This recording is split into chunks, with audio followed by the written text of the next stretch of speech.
पहले तो मैं मुफ्ती साहब को एक अच्छी खबर देना चाहूँगा कि मेरी नॉलेज साइंस के बारे में बड़ी मामूली है, तो आप फिक्र ना करें उसकी, लेकिन कुछ कॉमन सेंस है मुझ में। देखिए, ये खुदा का तस्वुर कोई नया तस्वुर नहीं है, ये सदियों से रहा है। ये कुछ रिलीजन 3000 साल पुराने होंगे, 4000 साल पुराने होंगे, लेकिन इंसान कोई 10,000 12,000 साल से एग्जिस्ट करता है होमोसेपियन की शक्ल में, और हमेशा कुछ ना कुछ मज़हब रहे। ये मज़हब जाहिलों के नहीं थे, ये मज़हब एक ऐसी ग्रीक सोसाइटी के थे जहाँ बड़े बड़े फिलोसफर्स पैदा हुए। ये मज़हब इजिप्शियंस के थे जिन्होंने पिरामिड्स बनाए थे। ये रोमन्स के थे कि जिनका आर्किटेक्चर और सेनेट यानी पहली बुनियाद डेमोक्रेसी की लिमिटेड थी मगर डेमोक्रेसी थी, ये उन लोगों ने किए थे। तो इनका जो जुपिटर था, रा था, ज़्यूस था, उन्हें उस पर इतना ही एतमाद था जितना आज किसी मजहबी आदमी को अपने खुदा पे होगा।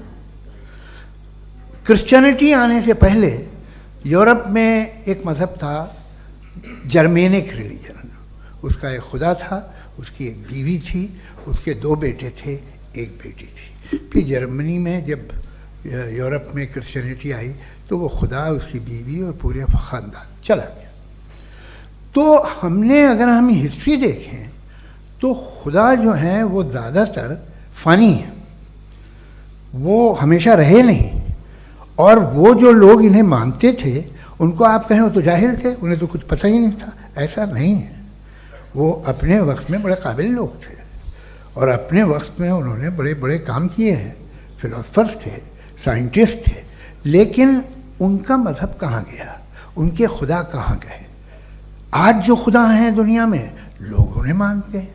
आपको क्या मालूम कि कितने बरसों के बाद क्या होने वाला है? हम यूरोप में देखते हैं तो चर्च खाली हैं। तो वक्त के साथ चीज़ें बदलती हैं। जहाँ तक इसका ताल्लुक़ है मज़हबों का, हर मज़हब आपसे एक चीज़ मांगता है, फेथ। ये फेथ क्या चीज़ होती है? What is the difference between faith and belief? ये तो बहुत ही अहमक़ाना बात होगी कि कोई आदमी कहे साहब अगर खुदा है तो मुझे दिखाइए। ये तो जाहिलाना बात हुई। मैंने तो नॉर्थ पोल नहीं देखा है, मगर मैं मानता हूँ कि नॉर्थ पोल है। मैं क्यों मानता हूँ? इसलिए कि अगर ये दुनिया राउंड है तो उसका कोई टॉप होगा। कुछ लोग हैं जो वहाँ गए भी हैं, कॉमन सेंस कहता है कि ऐसा होगा, सबूत है, गवाह है, रीज़न है। तो ये मेरा फेथ नहीं है। तो फेथ में और बिलीफ में डिफरेंस क्या है? जो मज़हब मांगता है आपसे, हर मज़हब फेथ मांगता है। फेथ का मतलब ये है कि ना कोई गवाह हो, ना कोई सबूत हो, ना कोई रैशनल हो, ना कोई लॉजिक हो, ना कोई प्रूफ हो, मगर तुम एक बात को मानो। ये है फेथ। वरना बिलीफ होता। अगर इसमें कुछ भी सबूत होते, गवाह होते, तो फिर इसे आप बिलीफ कहते। जैसे मेरा बिलीफ है कि नॉर्थ पोल है, मेरा फेथ थोड़ी है। फेथ इन तमाम शर्तों को रद्द करता है। तो फिर स्टुपिडिटी क्या है? अगर मैं एक बात ऐसी मानूं जिसकी ना कोई लॉजिक है, ना कोई रैशनल है, ना कोई प्रूफ है, ना कोई गवाह है, ना कोई सबूत है, और मैं उसे मानूं, तो ये स्टुपिडिटी हुई। इसे ही भाई कल को मैं यकीन कर लूँ कि एलॉन मस्क जो है मेरा भाई है, तो मुझे इंतहाई खुशी होगी, सुकून भी बहुत मिलेगा मुझे। लेकिन और कहे भाई क्यों मानते हो, क्या सबूत है? भाई वो तो अमेरिकन है और तुम तो इंडियन हो, वो तो नस्ल अलग है, तुम्हें कभी मिले भी नहीं। साहब देखिए, मेरा फेथ है, इस पर बात न किया। फेथ का मतलब ही यह है कि आप प्रूव नहीं कर सकते। अगर आप प्रूव कर सकते हो तो फेथ की ज़रूरत ही नहीं, फिर तो आप बात करेंगे, आप कितनी बहस कर लीजिए। अल्टीमेटली दुनिया का हर मज़हब फेथ पे टिका है, और फेथ का मतलब है एक ऐसा यकीन जिसका कोई सबूत, कोई गवाह, कोई रैशनल नहीं। अब आप ये कहें, क्या आप ये क्यों कह रहे हैं कि साहब ये कायनात किसने बनाई? कमाल ये है कि आपने बताया कि एक आइलैंड पे गए और एक बॉल देखी। आपने ये नहीं कहा कि आइलैंड किसने बनाया, आपको सिर्फ बॉल पे हैरत हुई। हमने आइलैंड पे हमने हैरत नहीं की, होते हैं आइलैंड। इसी तरह ये आइलैंड है, सितारे, ये गैलेक्सीज, ये सब आइलैंड हैं, खला में। हम उन्हें टेकन फॉर ग्रांटेड लेते हैं, हम पूछते नहीं कैसे बनाए। आपने जजीरे के बारे में भी नहीं पूछा है। मेरी पैदाइश कैसे हुई? क्या मैं प्लान्ड पैदा हुआ था?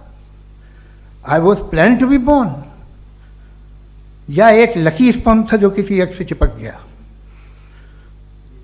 मेरी पैदाइश रैंडम। और इंसाफ जिसे आप कहते हैं, इंसाफ का तो नेचर से कोई वास्ता ही नहीं है। जो आप कहते हैं कि एक दिन इंसाफ मिलेगा, इंसाफ is a human concept, nature में कोई इंसाफ नहीं। अगर शेर हिरन को खा जाता है तो उसे कोई सजा नहीं मिलती। अगर एक आंधी आती है और हरे भरे पेड़ों को उखाड़ के फेंक देती है तो आंधियों की जेल नहीं होती है। नेचर में इंसाफ नहीं, इसलिए मुझे नेचर को इंसाफ की जरूरत भी नहीं। नेचर तमाम एक है। अब हम कहें कि साहब ये देखिए जो मैंने खाना खाया था, ये मेरी आँख तो नहीं यूँ कर दिया उसे, तो इसे सज़ा मिलने नहीं, वो सिस्टम है, ऐसे ही चल रहा है। नेचर बगैर इंसाफ के है। इंसाफ इज अ ह्यूमन कॉन्सेप्ट। तो जो आपसे कहता है कि मैं तुम्हें इंसाफ दूंगा, वो इंसानी जहन की पैदावार है। ये नेचुरल है ही नहीं, ये आसमानी है ही नहीं। नेचर का तसव्वुर, इंसाफ का तसव्वुर।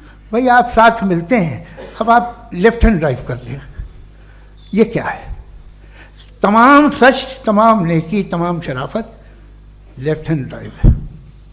वरना क्या होगा, या तो आप क्रॉस कर देंगे, आपका एक्सीडेंट हो जाएगा, या आप किसी को मार देंगे, या ट्रैफिक जैम हो जाएगा। झूठ, बेईमानी, रिश्वतखोरी, ये तमाम जो है driving on the wrong side है। इसके ऊपर कुछ नहीं। ये तो हमने बनाया, जैसे हमने लेफ्ट हैंड ड्राइव बनाई है। ये कॉन्सेप्ट ऑफ इंसाफ जो है ये हमारा है, इसका नेचर से कोई वास्ता नहीं। शेर खा जाता है हिरन को, उसे जेल होती है क्या? कुछ भी नहीं, है ही नहीं।